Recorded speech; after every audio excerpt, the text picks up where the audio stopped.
I'm Natalie, 32 years old, and during Christmas dinner, my parents announced that I was a failed mother with a worthless daughter. They told us to pack our things and leave because we didn't deserve to be with the real family. I didn't beg or defend myself. I simply reached into my pocket, pulled out a key, and placed it on the table. 1 minute later, they were calling me back desperately. Where are you watching from today? Drop your location in the comments below and hit that like and subscribe button if you've ever felt undervalued by your own family. You'll definitely want to stick around for what happened next. Let me take you back to how this all started. People always assume that single mothers struggle financially, but that wasn't my story. I had a good job as a marketing director at a tech company, owned my apartment outright, and never missed a bill. My 8-year-old daughter Emma was thriving in school, taking piano lessons, and had more opportunities than most kids her age. But according to my parents, none of that mattered because I didn't have a ring on my finger. It started when I was 24 and got pregnant. The father wasn't interested in sticking around, which honestly was fine by me. I'd rather raise Emma alone than with someone who didn't want to be there. But my parents saw it as the ultimate failure. Not the successful career I built, not the stable home I provided, not the happy, confident child I was raising. All they saw was shame. My sister Rebecca had done everything right in their eyes. She'd married her college boyfriend at 25, had 2 kids by 30, and played the perfect wife role. Never mind that her husband barely worked while she juggled 3 part-time jobs to keep their house. Never mind that she called me crying about money troubles every other week. In my parents' minds, she was the success story because she had a wedding ring. The irony? I was probably the most financially stable person in our entire family. While Rebecca struggled to pay her mortgage and my parents lived off their modest retirement savings, I was building wealth, saving for Emma's college fund, and actually enjoying life. But somehow, I was still the family disappointment. Every family gathering came with subtle digs. When are you going to find Emma a father figure? It must be so hard raising her alone. Rebecca's kids are so lucky to have both parents. The comments were always wrapped in fake concern, but the message was clear. I wasn't good enough. What hurt the most was watching how it affected Emma. She started asking why she didn't have a daddy like her cousins. She began to shrink around my parents, as if she could sense their disapproval. An 8-year-old shouldn't have to feel like she needs to prove her worth to her own grandparents. But I kept showing up to family events, kept sending birthday cards, kept trying to maintain relationships because that's what you do for family, even when that family treats you like a second-class citizen. The pattern had been set for years, but it crystallized during Rebecca's wedding planning 3 years ago. While she stressed about flowers and venues with a budget that barely covered a decent reception, my parents kept making pointed comments about how meaningful it was to celebrate love and commitment. Meanwhile, when Emma's birthday came around, they showed up with clearance toys and left early. The contrast was impossible to ignore, but I swallowed it like I always did. At least Rebecca is building something real, my mother had said once, not realizing I could hear her talking to my aunt on the phone. Natalie just, well, she made her choices. Made my choices. As if getting pregnant was some deliberate attempt to ruin their reputation. As if working 70-hour weeks to build my career while raising a child was somehow less valuable than staying in a mediocre marriage for appearances. The judgment extended beyond just me to Emma, which was unforgivable. During family dinners, Rebecca's kids got praised for every minor accomplishment, while Emma's straight A's and piano recitals barely got acknowledgement. When Emma won the school science fair, my mother's response was, "That's nice, dear," before immediately asking about my nephew's soccer season. Emma noticed. Kids always notice. "Why don't Grandma and Grandpa ask about my school?" she asked one night after a particularly painful family dinner. "They're just busy thinking about other things," I told her, hating myself for making excuses for their behavior. Am I not important? That question broke something in me. How do you explain to an 8-year-old that her grandparents have decided she's somehow worth less because her father isn't in the picture? How do you protect her from the realization that their love comes with conditions? I started limiting our visits, making excuses about work or Emma's activities, but that only gave them more ammunition. Now I was isolating Emma from the family, being difficult and oversensitive. The financial dynamics made everything worse. While I was building my career and saving money, Rebecca and her husband were constantly struggling. Car repairs, medical bills, home emergencies, they always seemed to be one disaster away from financial ruin. And guess who they all looked to for help? "Natalie, you're doing so well," my father would say whenever Rebecca needed money. "Maybe you could help out your sister." I did help, more times than I can count. 1,000 here for car repairs, 500 there for unexpected bills, never asking for it back because family doesn't keep score, according to my mother. But somehow, when I needed emotional support or simple acknowledgement of my achievements, the well ran dry. The breaking point came last summer when Rebecca's family went on vacation to Disney World, funded partially by my loan, while Emma and I stayed home because I was saving for her future college expenses. The photos on social media were torture. My parents beaming with pride at the perfect family vacation while Emma asked why we couldn't go too. That's when I realized the truth. To them, Emma and I weren't really family. We were obligations. Reminders of my failure that they tolerated but never truly accepted. The beach house idea started 2 years ago during one of those perfect spring days when my father gets nostalgic about his childhood summers on the coast. We were all at Sunday dinner, a tradition my mother maintained with religious fervor, when he started reminiscing about family vacations and building memories. "I've been thinking," he announced, cutting into his roast beef with the ceremonial precision he applied to all major pronouncements. "Your mother and I aren't getting any younger. We should do something meaningful with our savings while we can still enjoy it." My mother's eyes lit up. She'd been dropping hints about a beach house for months, leaving real estate magazines strategically placed around their living room, bookmarking oceanfront properties on her laptop. "What did you have in mind?" Rebecca asked, though we all knew where this was headed. "A beach house," my father said, as if the idea had just occurred to him. "Somewhere the whole family can gather, make memories with the grandchildren, build something lasting." The vision he painted was seductive.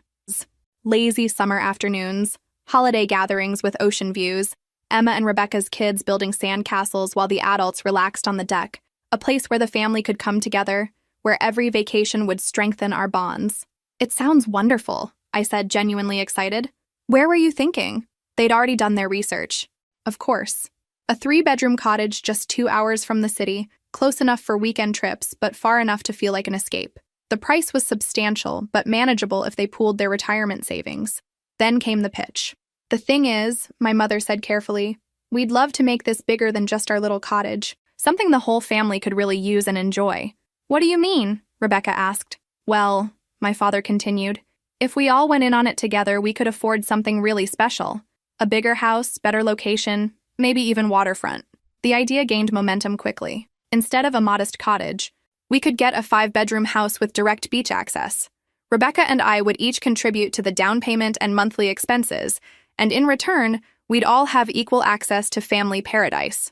"Think about it," my mother said, her voice warm with genuine excitement. "Every Christmas, every summer vacation, every long weekend, we could all be together. The grandchildren would have such incredible memories." It was appealing, I had to admit. Emma would love having a beach house to visit, and the idea of family unity was exactly what I'd been craving. Plus, real estate was a good investment. Even if family dynamics were complicated, the financial aspect made sense. "How would it work exactly?" I asked, ever the practical one. "Simple," my father said. "We each put in $40,000 for the down payment and closing costs. Then we split the monthly mortgage, insurance, and maintenance 3 ways. Everyone gets their own set of keys in equal time." Rebecca looked hesitant. "$40,000 is a lot." "It's an investment," my mother assured her. "And think about all the money we'll save on vacation rentals. This will pay for itself." I ran the numbers in my head. 40,000 was significant but manageable with my savings. The monthly costs would be less than what I typically spent on weekend trips with Emma. And the promise of regular family time was worth almost any price. "I'm in," I said. Rebecca still looked uncertain, but after some encouragement from our parents and promises that they'd help if money got tight, she agreed too. Within a month, we'd found the perfect place. A stunning beach house with panoramic ocean views, a wraparound deck, and direct access to a private stretch of sand. The papers were signed, keys were distributed, and everyone got copies of the deed showing our equal ownership shares. Standing on that deck for the first time, watching Emma run toward the waves with pure joy, I thought we'd finally found our way to being a real family. I had no idea I'd just bought myself years of heartbreak. The problems started immediately, though I didn't recognize them at first. "Oh, we're planning to spend the first few weekends getting the house set up," my mother explained when I asked about bringing Emma for the opening weekend. "Just basic things like furniture arrangement, finding the best grocery stores, figuring out the Wi-Fi situation. Probably better to wait until we have everything sorted out." That made sense. Moving into a new place always requires adjustment time. So I waited. 2 weeks later. "We're still working on some maintenance issues. The deck railing needs repair, and there's a problem with one of the bedroom doors. Safety first, especially with little ones around." Another delay. Still reasonable. A month in. Rebecca's family is there this weekend dealing with some plumbing issues. Might be noisy with the contractors coming in and out.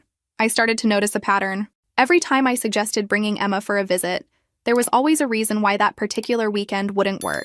Meanwhile, my parents' car and Rebecca's SUV were regularly absent from their driveways on Friday afternoons. The first time I drove by the beach house unannounced, just happening to be in the area after a client meeting, both cars were in the driveway. Through the windows, I could see Rebecca's kids playing on the deck while the adults relaxed with drinks. Family bonding time, just not with my part of the family. When I called to ask about it later, my mother's explanation was breezy. Oh, it was a last-minute thing. Rebecca needed to get away from the city for her stress. And we thought it would be nice to have the grandchildren experience the ocean. We would have invited you, but we know how busy you are with work. The excuse was carefully crafted, true enough that I couldn't argue without seeming petty, but thin enough that the message was clear. They'd prefer Emma and me not be there. The financial requests started shortly after. The property taxes came in higher than expected, my father informed me via email, along with a bill for an extra $800. Just this once to get caught up. Then it was emergency roof repairs after a storm. Then new appliances when the old ones suddenly broke down. Then landscape maintenance that couldn't wait. Each request came with an apology and assurance that it was temporary, just this once, unexpected circumstances. But Rebecca was always having cash flow problems. My parents were on a fixed income, and somehow I was the only one who could cover these urgent expenses. The pattern crystallized during what I started calling the Great Scheduling Mystery. Every time I requested specific dates for Emma and me to use the house, I was told those weekends were already taken. Rebecca's already claimed that weekend for her anniversary. Your father and I will be hosting book club that Saturday. Those dates conflict with the children's school break schedule. But when I offered alternative weekends, those were somehow unavailable too. Eventually, I realized I was being managed, scheduled around rather than scheduled with. The breakthrough came when Emma's school had a teacher planning day, giving us an unexpected Monday off. I called Sunday night to let them know we'd drive out the next morning. Oh no, my mother said, caught off guard. Actually, Rebecca's family is coming down tonight. I thought they were there last weekend. Well, yes, but little Sarah had such a wonderful time that Rebecca thought it would be nice to extend the visit. Mom, I pay a third of all the expenses for this house. And Emma has been asking about going to the beach for months. Can't Rebecca's family cut their visit short by one day? Silence. Then, Natalie, honey, you know how much the grandchildren love it there. And Rebecca's been having a hard time lately. Always Rebecca's hard time. Never Emma's disappointment. That's when I started keeping track. Over 18 months, Emma and I had used the beach house exactly 3 times. Always midweek, always during school time, and always for just one night. Rebecca's family, meanwhile, seemed to have permanent residence every other weekend. The mortgage payment, property taxes, insurance, and maintenance costs came out of my bank account like clockwork. But the house itself might as well have been located on another planet for all the good it did Emma and me. My daughter stopped asking about going to the beach house. She'd learned, even at 8 years old, not to hope for things that never materialized. That hurt more than the money. November arrived with an early cold snap that made everyone start talking about Christmas plans. My mother called on a Tuesday evening while I was helping Emma with homework at our kitchen table. We need to finalize the holiday schedule, she announced without preamble. Your father wants to know if you and Emma will be joining us for Christmas Eve dinner this year. The question was loaded. Last year, I'd begged off the Christmas Eve gathering because Emma had been fighting a stomach bug. The year before, we'd left early when my uncle made comments about broken homes producing troubled children. We'll be there, I said, because despite everything, I kept hoping for moments of genuine family connection. Wonderful, my mother said, her voice warming. Rebecca's bringing her famous green bean casserole, and your father is handling the turkey. Maybe you could contribute dessert. I agreed to make Emma's favorite chocolate cake, thinking it might be nice for her to share something she loved with the family. And Natalie, my mother added casually, try to keep things light this year. No work talk, no complications. Your father's been stressed lately, and Christmas should be about family harmony. Complications. That was code for, don't mention any of the ways we've marginalized you. Don't talk about the beach house you pay for but can't use. Don't bring up the financial support you provide without reciprocation. Don't mention the subtle but persistent favoritism toward Rebecca's family. Keep things light. Be grateful for the crumbs. The next few weeks brought the usual pre-holiday tensions. Rebecca called twice asking for advice about Christmas gifts she couldn't afford. My parents sent Emma a generic card with $20 inside, the same amount they'd given her every birthday and holiday since she was born, despite inflation and the fact that she was getting older. Meanwhile, Rebecca's kids each got elaborate wish lists discussed in detail during family phone calls, complete with strategic shopping plans to maximize impact. Sarah really wants that American Girl doll, my mother gushed during one conversation. Rebecca found it on sale, but it's still almost $200. I told her we'd cover the difference as part of their Christmas gift. $200 for one gift, while Emma got $20 and a card. Emma, bless her, never complained. She'd learned to manage her expectations around my family, which broke my heart. An 8-year-old shouldn't have to protect herself emotionally from her own grandparents. The week before Christmas, Emma came home from school excited about her winter concert performance. She'd been chosen to play a piano solo, a huge honor for a third grader. "Can Grandma and Grandpa come?" she asked hopefully. "And Aunt Rebecca and Uncle Mike and the cousins?" I called my mother that evening. "Emma has a piano recital on December 22nd. She'd love for everyone to come." "Oh, that's wonderful, sweetheart," my mother said. "But December 22nd, that's the day Rebecca's family is going to the beach house for their Christmas mini vacation. They planned it months ago." "The beach house?" I repeated. "In December?" Rebecca thought it would be romantic to have Christmas by the ocean. Very cozy. They're making it a whole long weekend. Another spontaneous beach house trip that somehow everyone knew about except me. I bit back my immediate response and tried a different approach. Maybe they could delay by one day? Emma's worked so hard on this solo and she specifically asked for the whole family to be there. "Natalie, you know how important family traditions are to Rebecca. And they've already taken time off work, told the children. It wouldn't be fair to ask them to change their plans now. But it was perfectly fair to ask Emma to accept that she wasn't a priority. What if we moved the beach house visit to another weekend? I could even contribute extra for any change fees." "Honey," my mother interrupted gently, "you know how complicated these things get when too many people try to coordinate. Rebecca's family needs this little getaway. Emma will understand." Emma would understand because Emma always had to understand. Because Emma was the one who learned to expect less, want less, hope for less. I hung up and looked at my daughter, who was practicing piano in our living room, her small fingers moving carefully across the keys as she prepared for a performance that half her family would miss for a spontaneous vacation to the house I helped pay for. Something inside me started to shift. A quiet anger that I'd been suppressing for years began to crystallize into something harder and more determined. Christmas Eve dinner suddenly felt less like an obligation and more like a reckoning. Christmas Eve arrived with the kind of crisp winter air that made everything feel sharp and clear. Emma spent the morning helping me bake the chocolate cake, chattering about school friends and piano lessons while carefully measuring ingredients. "Do you think Grandma will like my new song?" she asked while stirring the batter. "I've been practicing extra hard." "I think she'll love it," I said, though my mother hadn't mentioned Emma's upcoming recital once since our conversation about the beach house schedule. We drove to my parents' house as the afternoon light faded, Emma clutching a carefully wrapped present she'd made at school, a painted picture frame with a photo of herself at the piano. She'd been excited about giving it to her grandparents all week. "Maybe they'll put it on their mantle," she said hopefully as we walked up the familiar sidewalk. The house was warm and bright, filled with the sounds of Rebecca's kids running around while holiday music played in the background. My parents' faces lit up when Rebecca's family arrived, genuine joy and excitement that stood in sharp contrast to the polite acknowledgement Emma and I typically received. "There are my beautiful grandchildren," my mother exclaimed, sweeping Rebecca's kids into enthusiastic hugs while Emma hung back slightly, waiting her turn. "Hi, Grandma," Emma said when my mother finally noticed her. "Oh, hello, sweetheart," my mother replied, offering a brief hug before immediately turning back to ask 7-year-old Sarah about her Christmas wish list. Dinner unfolded with the usual dynamics. Rebecca's kids dominated conversation with stories about school and friends, each anecdote met with rapt attention from my parents. When Emma tried to share news about her piano recital, she was quickly interrupted by my nephew's description of his soccer championship game. "That's wonderful, honey," my father said to Emma when there was finally a break in conversation. "Music is nice. Nice. Her months of practice and upcoming solo performance were nice." The real tension began during dessert when my mother started discussing holiday traditions and family values. "Christmas has always been about bringing the family together," she said, cutting into the chocolate cake I'd made. "Creating memories, showing the children what really matters." "Speaking of family memories," I said carefully, "I wanted to mention again that Emma's piano recital is tomorrow evening. She's performing a solo piece she's been working on for months." The table went quiet. Rebecca shifted uncomfortably while my parents exchanged glances. "Oh, that's wonderful, dear," my mother said with forced enthusiasm. "I'm sure she'll do beautifully.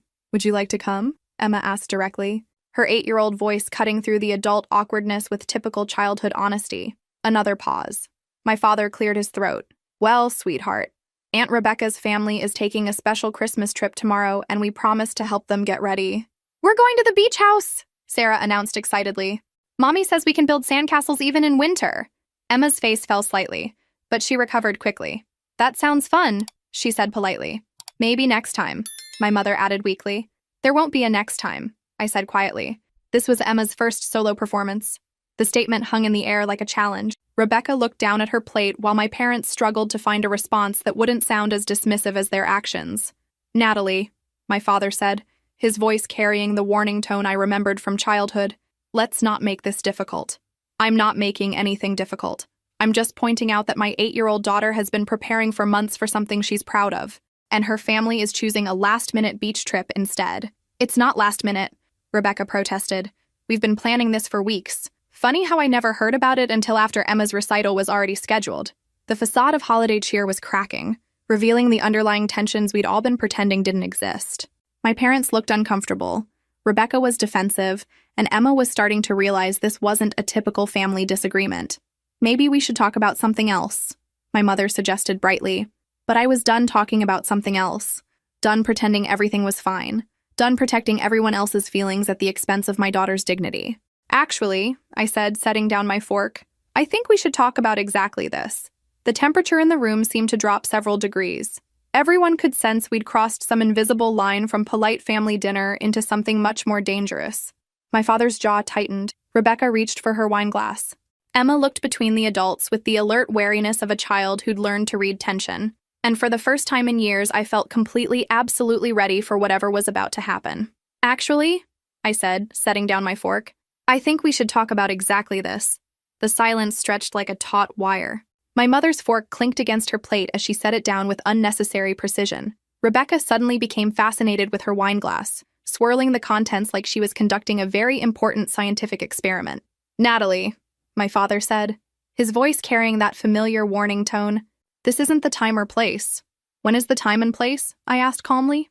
When would be appropriate to discuss why my daughter gets $20 in a generic card while Rebecca's kids get $200 dolls? When can we talk about why I pay for a beach house that I can't use? When exactly do I get to mention that Emma's piano recital apparently matters less than a spontaneous holiday trip? Emma looked up at me with wide eyes. She wasn't used to hearing me speak up like this. None of them were. We never said Emma's recital didn't matter, my mother protested, but her voice lacked conviction. You didn't have to say it. Your actions said it loud and clear. I turned to Emma, who was sitting very still beside me. Emma, honey, when is your recital? Tomorrow at 7, she said quietly. And what time are you leaving for the beach house? I asked Rebecca. Rebecca shifted uncomfortably. We were planning to leave around noon to avoid traffic. So you could absolutely attend a 7 p.m. recital and still have your beach vacation. You're choosing not to. It's not that simple, my father interjected. Rebecca's family has been planning this trip. For weeks, I know. You mentioned that. What I don't understand is how the entire family knew about it, except the person who pays for the house. The room felt smaller suddenly, the holiday decorations seeming almost mocking in their cheerful brightness. Rebecca's kids had stopped their chatter and were looking between the adults with confused expressions. Maybe we should discuss this privately, my mother suggested, glancing meaningfully at the children. Why? So you can dismiss my concerns again without witnesses? So you can tell me I'm being oversensitive or difficult? I shook my head. No, I think the children should hear this. Especially Emma. She should understand why her family operates the way it does. Natalie, you're being dramatic, Rebecca said, finally speaking up. We've never excluded you intentionally. I almost laughed. The audacity was impressive, really. Never excluded me intentionally? Rebecca, when was the last time you called to invite Emma and me to the beach house? When was the last time you asked what dates would work for us before making your plans? She opened her mouth to respond, then closed it again. That's what I thought. I looked around the table at faces that were suddenly struggling to maintain the facade of family harmony. You know what's funny? I keep showing up to these dinners thinking maybe this time will be different. Maybe this time you'll treat Emma like she matters as much as her cousins. Maybe this time you'll acknowledge that I'm not the family failure you've decided I am. Nobody thinks you're a failure, my mother said weakly. Don't they? I turned to face her directly. When was the last time you celebrated any of my achievements? When was the last time you bragged about my career the way you brag about Rebecca's marriage? When was the last time you made Emma feel like she was as important as your other grandchildren? The questions hung in the air like accusations, because that's exactly what they were. You're twisting things, my father said, his voice getting harder. We've always supported both our daughters equally. Equally? The word came out sharp enough to cut glass. Dad, I need you to look me in the eye and tell me honestly that you've treated Emma the same way you treat Rebecca's kids. He couldn't do it. None of them could meet my eyes. That's when I knew we'd finally reached the truth. The conversation spiraled quickly from there. What had started as pointed questions became accusations, defenses, and the kind of ugly truths that families spend years avoiding. The problem, my mother said, her voice taking on that cutting edge she used when she was done pretending to be nice, is that you've never learned to accept constructive criticism. Ever since you were young, you've been defensive about your choices. My choices, I repeated slowly. You mean like the choice to build a successful career? The choice to provide a stable home for my daughter? The choice to pay for a beach house that benefits everyone but me? You know that's not what I mean. Then please, enlighten me. What choices are we talking about? My father set down his napkin with deliberate precision. I think what your mother is trying to say is that creating a stable family environment requires certain foundations. Foundations, I said. Like a husband, you mean? Like commitment to traditional family values, he clarified, as if that made it better. The mask was finally coming off. After years of subtle implications and coded language, they were saying it outright. My worth as a person was tied to my marital status. So in your opinion, no matter how well I provide for Emma, no matter how happy and healthy she is, no matter how successful my career has been, I'm still a failure because I don't have a ring on my finger?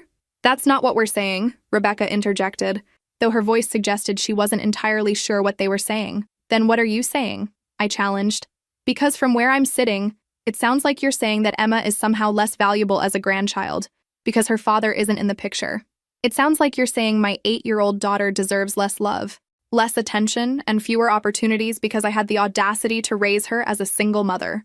Now you're being ridiculous, my father said, his patience finally snapping. Nobody said anything about Emma being less valuable. You didn't have to say it. You've shown it every single day for 8 years. The room went deadly quiet. Even the children had stopped making noise, sensing that something serious was happening in the adult world. I think you need to calm down, my mother said in the tone she'd used when I was a teenager having what she called dramatic episodes. Calm down? I laughed and it came out bitter. You know what? You're right. I should calm down. I should accept that my family thinks I'm a disappointment. I should smile and nod while you ignore my daughter's achievements. I should keep writing checks for a beach house I'm never allowed to use and pretend it's perfectly normal. Nobody forced you to contribute to the beach house, my father said coldly. That was your choice. My choice based on promises you made about equal access and family togetherness. Promises you've broken repeatedly. The conversation was escalating beyond repair, but I couldn't stop myself. Years of swallowed words were pouring out like water from a broken dam. You want to know what I think? My father said, standing up from the table. I think you're jealous of Rebecca's success, and you're taking it out on the whole family. The words hit like a physical blow. Emma made a small sound beside me, and I realized she was starting to understand exactly how her grandfather viewed our little family unit. Success? I said quietly. What success exactly? The marriage to a man who barely works while she struggles with 3 part-time jobs? The constant financial crises that somehow become my responsibility? The children who are drowning in debt because their parents can't manage money? At least she's building something real, my mother snapped. At least she's providing her children with a proper family structure.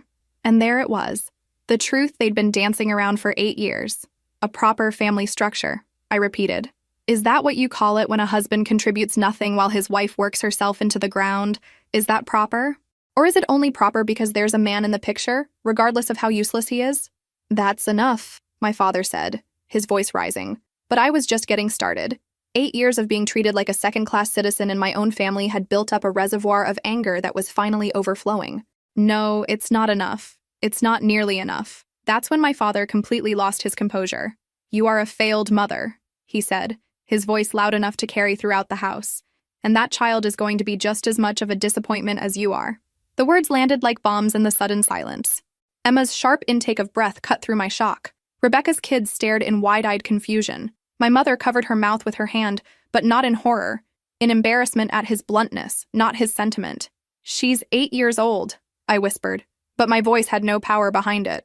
She's old enough to see what kind of example you're setting, he continued, apparently deciding that subtlety was no longer necessary. Growing up in a broken home, learning that commitment and responsibility don't matter, learning that it's acceptable to have children without providing them with proper families. I felt Emma shrinking beside me, and something in my chest cracked. Pack your things, my father said with finality. Both of you.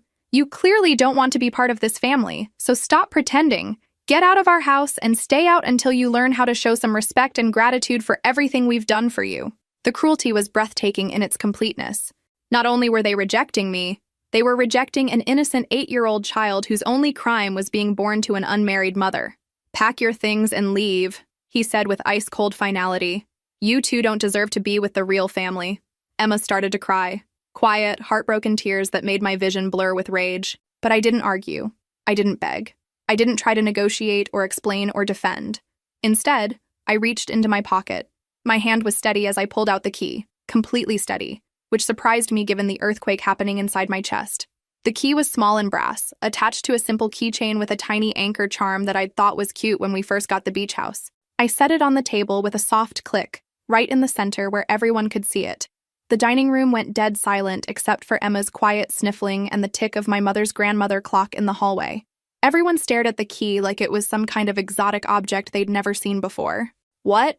My mother started to say, then stopped. I didn't explain. I didn't announce what I was doing or deliver some dramatic speech about independence and dignity. I simply stood up, smoothed my dress, and extended my hand to Emma. Come on, sweetheart, I said quietly. Let's go home. Emma wiped her eyes with the back of her hand and slipped her small fingers into mine. She was still clutching the wrapped present she'd made for her grandparents, the painted picture frame with her piano photo that they'd never get to see now. As we walked toward the door, I could hear the confused murmur of voices behind us. What was that about? Rebecca asked. I don't know, my mother replied, though there was uncertainty creeping into her voice. Some kind of dramatic gesture, I suppose. My father said nothing. We made it to the front door before my mother called after us. Natalie, don't be ridiculous. Come back and we'll talk about this like adults. I paused with my hand on the doorknob For just a moment, I considered turning around. Old habits die hard, and I'd spent 32 years trying to smooth over family conflicts and keep everyone happy. But then I looked down at Emma, who was still holding that carefully wrapped present, and I realized something important. Walking away wasn't giving up on family. It was choosing the family that mattered most. I opened the door without looking back. The cold air hit us like a slap, but it felt cleaner somehow. Honest. Emma and I walked to the car in silence, our footsteps crunching on the light dusting of snow that had started falling while we were inside. As I buckled Emma into her booster seat, she looked up at me with red-rimmed eyes. Mommy, what was the key for? It was for the beach house, baby. Are we not going to the beach house anymore? I tucked a strand of hair behind her ear, marveling at how such a simple question could contain so much heartbreak and hope at the same time. No, sweetheart, we're not. She nodded solemnly, processing this information with the resilience that 8-year-olds somehow possess. Will you come to my piano recital tomorrow? She asked. The question nearly broke me. After everything that had just happened, she was still worried about whether she'd have someone in the audience who cared about her achievements. Wild horses couldn't keep me away, I promised, starting the car. As we pulled out of the driveway, I saw movement in the front window. My family, probably trying to figure out what my little dramatic gesture had been about. In about 30 minutes, when my father tried to write the next mortgage check for the beach house, they'd understand. My phone started ringing before we'd gone 2 blocks, but I was done taking their calls. The ringing didn't stop. It started while Emma and I were driving home through the light snow, my mother's contact name lighting up the dashboard display again and again. I let it go to voicemail. Then it started again. By the time we pulled into our driveway, I'd received 6 calls from my mother, 3 from Rebecca, and 2 from my father, a man who usually considered calling me a last resort. Mommy, your phone keeps buzzing, Emma observed as we walked up to our apartment. I know, baby. Some people are having a hard time accepting that they can't reach us right now. Inside our warm, peaceful living room, I helped Emma out of her Christmas dress and into comfortable pajamas. She was exhausted from the emotional roller coaster of the evening, but she still had questions. Are Grandma and Grandpa mad at us? I sat down on her bed, choosing my words carefully. Grandma and Grandpa are mad at themselves, even if they don't realize it yet. Sometimes when people know they've done something wrong, they get angry instead of sad. Did we do something wrong? No, sweetheart. We didn't do anything wrong. We just stopped accepting being treated badly. She seemed satisfied with this explanation and drifted off to sleep, clutching her favorite stuffed rabbit. Downstairs, my phone continued its relentless buzzing. The voicemails were piling up, but I wasn't ready to listen to them yet. Instead, I made myself a cup of tea and sat at my kitchen table, looking at the Christmas cards Emma and I had made together earlier in the week. Cards for the grandparents who had just thrown us out of their house. The irony would have been funny if it weren't so heartbreaking. At 10:47 p.m., my landline rang. I'd forgotten that my parents even had that number, but apparently my mother had been saving it for emergencies. "Natalie, thank God," she said when I picked up. "We've been trying to reach you for hours." "I know. I've been letting you try." "This is ridiculous. You can't just storm out of family dinner and ignore us.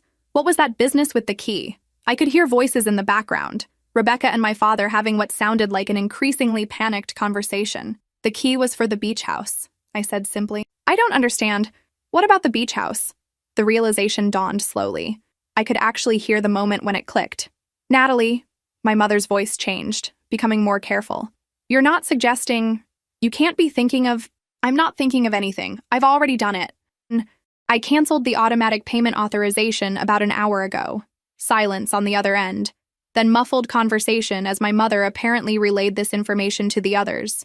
But you can't do that," she stammered when she came back to the phone. "We all agreed to share the expenses. It's a family investment." "Family," I repeated. "You just told me I'm not family. You told Emma she doesn't deserve to be with the real family. Remember? It was about 20 minutes ago. Your father was upset. He didn't mean those things." "Which things didn't he mean? That I'm a failed mother? That Emma will be a disappointment? That we should pack our things and leave?" I need clarification on which parts were lies, so I know how to respond. More background conversation, more urgent whispering. "Natalie, please. Let's all take a step back and discuss this rationally. Why don't you come back tomorrow and we'll work everything out?" "I'm not coming back. And I'm not working anything out. I spent 8 years trying to work things out while you made it clear that Emma and I were secondary members of this family. I'm done." "What about the house? You can't just abandon your financial responsibilities." "The house. Of course that's what she was worried about. I can and I am. You want me out of the family? Fine. I'm out.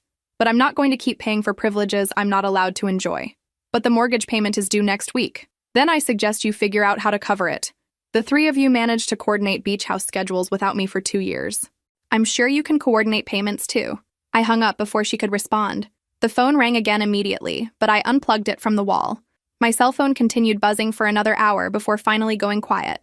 I imagined the conversation happening at my parents' house as they realized the full scope of what my little gesture had cost them. Not just the immediate mortgage payment, but the ongoing monthly expenses, the property taxes, the insurance, the maintenance costs, all the bills that had been quietly disappearing from their lives because I'd been handling them. For the first time in months, I slept soundly. The next morning brought a new round of frantic calls, but this time the tone was different. Gone was the indignant anger of the night before. Now there was desperation. Rebecca called first, her voice tight with barely controlled panic. "Natalie, I know you're upset about last night, but we need to talk about the beach house situation. Mike and I can't cover your share of the mortgage. We barely make our own payments as it is." I let her talk to my voicemail. My father called next, his pride clearly warring with financial reality. "Natalie, this is your father. I think there's been a misunderstanding about last night. Call me back so we can discuss this properly." A misunderstanding. As if 8 years of marginalization had been some kind of communication error. My mother tried a different approach, calling during her lunch break with tears in her voice. "Sweetheart, please call me back. Your father feels terrible about what he said. We all do. Emma is a wonderful child and we never meant to hurt either of you. Can we please work this out?" By noon, I'd received 14 voicemails, 6 text messages, and 1 email from Rebecca that included a detailed breakdown of beach house expenses, and a plea for me to think about the family. The same family that had excluded me from decision-making, vacation planning, and basic respect for 2 years. Emma's piano recital was that evening, and I spent the afternoon helping her prepare. We ironed her white dress, practiced her piece one more time, and talked about performing in front of an audience. "Will anyone else be there for me?" she asked as we drove to the school. "I'll be there," I said. "And Mrs. Peterson from next door asked if she could come. She's excited to hear you play." "What about family?" The question was innocent, but it cut deep. "Sometimes the people who love us most aren't the people we're related to," I told her. "Sometimes they're the people who choose to show up for us." Mrs. Peterson was indeed there, sitting in the 3rd row with a bouquet of carnations for Emma. She clapped enthusiastically after Emma's flawless performance, and she took photos with my phone so Emma would have memories of her big moment. As we drove home afterward, Emma was glowing with pride and accomplishment. For the first time in years, she'd had a special moment that wasn't overshadowed by family drama or competing priorities. "That was the best day," she announced from her booster seat. "It really was," I agreed. My phone had been buzzing throughout the recital, but I'd kept it silenced. When I finally checked it at home, I found increasingly desperate messages from my family. The mortgage payment had been due that morning. The automatic payment I'd canceled left them scrambling to cover nearly $3,000 at the last minute. They'd managed to scrape together enough to avoid late fees, but the reality of their new financial situation was apparently sinking in. Rebecca's final text of the day was the most telling. "Mom and Dad are talking about selling the beach house. They can't afford the payments without your contribution. Please call us back. We can work this out." I turned off my phone and helped Emma with her bath, listening to her chatter about the other kids in the recital and her plans for winter break. For the first time in years, those plans would be just about us. No obligations to a family that didn't value us. No financial stress from supporting people who took my generosity for granted. No walking on eggshells around relatives who saw Emma as somehow less worthy of love. Just peace. The next few days brought more frantic attempts at contact, but the desperation in their voices was increasingly mixed with resentment. They wanted me back, but only to solve their financial problems. Not because they missed me or Emma. Not because they realized how badly they'd treated us. Because they needed my money. A week after Christmas, my mother left her most honest voicemail yet. "Natalie, I don't understand why you're being so stubborn about this. Yes, things got heated Christmas Eve, but this is punishing the whole family for one argument. Your father and I can't afford these house payments on our retirement income, and Rebecca can barely manage her own bills. We need you to come back to the arrangement. This affects everyone, not just you." She was right about one thing. It did affect everyone, but for the first time in 8 years, it was affecting me in a positive way. 3 months later, spring arrived early.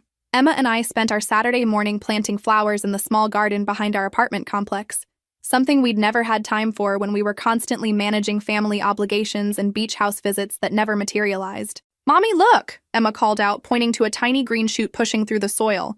"Something's growing." Something was growing indeed. Emma had blossomed in the months since we'd stepped away from my family's toxic dynamics. Her piano teacher mentioned how much more confident she seemed during lessons. Her grades had improved. She laughed more easily and worried less about saying the wrong thing. Children are resilient, but they're also perceptive. Emma had absorbed years of tension and uncertainty without even realizing it. Now that we'd removed ourselves from that environment, she was flourishing in ways I hadn't expected. My phone still rang occasionally with calls from my family, but the frequency had decreased as they adjusted to their new reality. The beach house had been sold within 6 weeks of my departure from their financial arrangement. My parents had downsized to a small condo, and Rebecca's family had moved in with them temporarily while they sorted out their own housing situation. The whole elaborate fiction of family unity and beach house dreams had collapsed remarkably quickly once I stopped subsidizing it. The most surprising development came in late March when my mother called with an actual apology. "I've been going to therapy," she said during a conversation that lasted nearly an hour, talking about family dynamics and patterns. "My therapist helped me understand that I treated you and Emma unfairly. It was progress, though I remained cautious about the motivations behind it. I can't speak for your father or Rebecca," she continued, "but I want you to know that I see now how wrong we were. About so many things. What specifically do you see?" I asked, genuinely curious. "That we punished Emma for circumstances beyond her control. That we took your financial support for granted while treating you like a second-class family member. That we convinced ourselves you were somehow less successful because you weren't married, when the truth is you were probably more successful than any of us." The acknowledgement was meaningful, even if it came months too late. "Where do we go from here?" she asked. "I don't know," I answered honestly. "Emma and I have built a good life without the constant stress of trying to prove our worth to people who should have loved us unconditionally. I'm not sure we're ready to risk that peace." She understood, or said she did. Emma and I developed new traditions that spring: Saturday morning gardening, Sunday afternoon bike rides, piano practice that felt joyful instead of pressured, dinners where conversation flowed naturally instead of navigating hidden landmines of family politics. I also started dating again, something I'd avoided while dealing with family judgment about my relationship choices.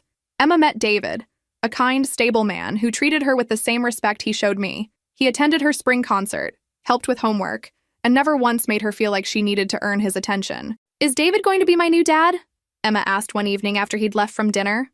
"I don't know what's going to happen with David and me," I said. "But I do know that whoever ends up in our lives will treat you like the amazing person you are from day one. No earning it, no proving yourself. Just love and respect because you deserve it." She seemed satisfied with this answer. As summer approached, Emma asked if we could plan a vacation. "Where would you like to go?" I asked. "Somewhere with a beach," she said, then paused. "But not the beach house. Somewhere that's just ours." We ended up renting a cottage in Maine for a week. Emma built sandcastles without worrying about impressing anyone. I read books and watched sunsets without calculating mortgage payments or managing family dynamics. We were tourists in our own lives, discovering what peace felt like. On our last evening there, as Emma played in the waves and I watched from our private deck, I thought about the key I'd placed on that Christmas dinner table. Such a small gesture that had changed everything. I'd thought I was just walking away from a toxic situation. What I'd actually done was walk toward the life Emma and I deserved. One where our worth wasn't constantly questioned, where love didn't come with conditions, and where family meant something beautiful instead of something painful. Sometimes the bravest thing you can do is stop fighting for people who never valued you in the first place.